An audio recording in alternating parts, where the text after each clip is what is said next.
क्योंकि सरकार की मानिए तो सब इतना चंगा है कि ढोल बज रहे हैं, नगाड़े बज रहे हैं, चकाचौंध है। जमीनी असलियत बड़ी अलग है। थोड़ा सा देश के हालात समझ लेते हैं, पिछले 2 महीने के हालात। आगरा के एक तरुण थे, उनकी नौकरी चली गई, घर चलाने के लिए कुछ छोटा मोटा काम किया, कर्जा लिया, आर्थिक तंगी इस कदर बढ़ गई कि फंदे से लटकती हुई उनकी लाश मिली और पास ही बेटे और मां की भी लाश पड़ी थी। जौनपुर के 42 वर्ष के रमेश बिंद थे, मजदूरी करते थे, काम नहीं मिल रहा था, उधार लेके खर्च चला रहे थे। वो शिकंजा कसता गया, आर्थिक तंगी बढ़ गई, कर्ज बढ़ता गया, उस बोझ के तले दब गए और अंततः गतवा फांसी के फंदे से झूल गए। पिछले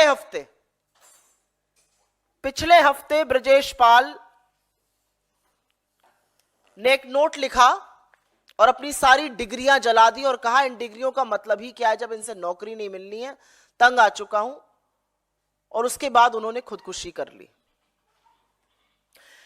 इस देश में 7,000 से ज्यादा लोगों ने आर्थिक तंगी के चलते 2022 में आत्महत्या की है। आज की तारीख में हर घंटे 2 किसान जान देने को मजबूर हैं। 40 नौजवान हताश होकर, निराश होकर अपनी जान ले रहे हैं रोज। और ऐसे में मोदी सरकार आपको बताती है क्या बढ़िया चल रहा है, सब कुछ चकाचक है मामला।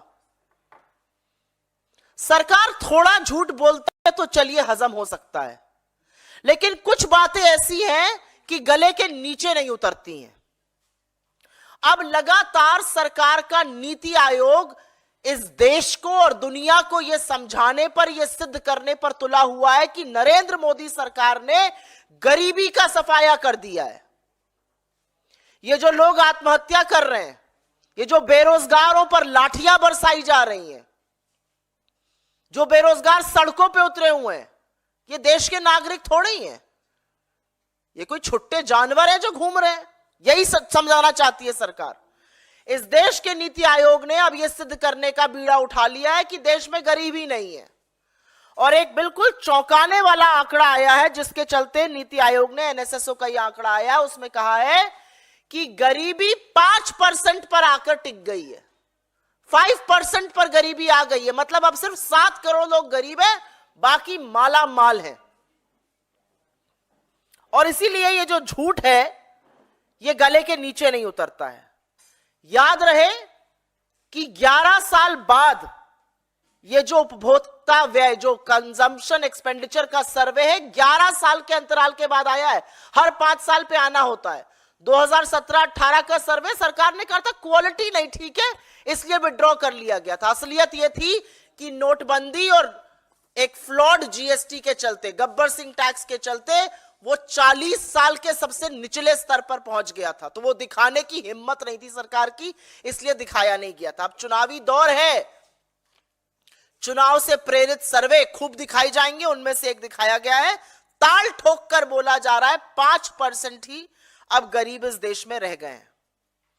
लेकिन अगर इन्हीं की रिपोर्ट आप मान लीजिए, हम चलिए इस रिपोर्ट का खंडन ही नहीं करते, हम इसी रिपोर्ट पर चर्चा करते हैं।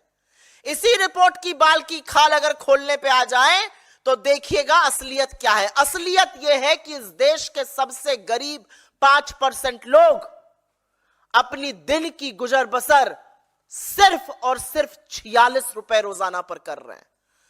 उसमें उनका भोजन है, उसमें रोटी, कपड़ा, दवाई, पढ़ाई जैसी चीजें हैं। सिर्फ और सिर्फ 46 रुपए। यह असलियत है अगर इस सर्वे के मुताबिक ही चला जाए।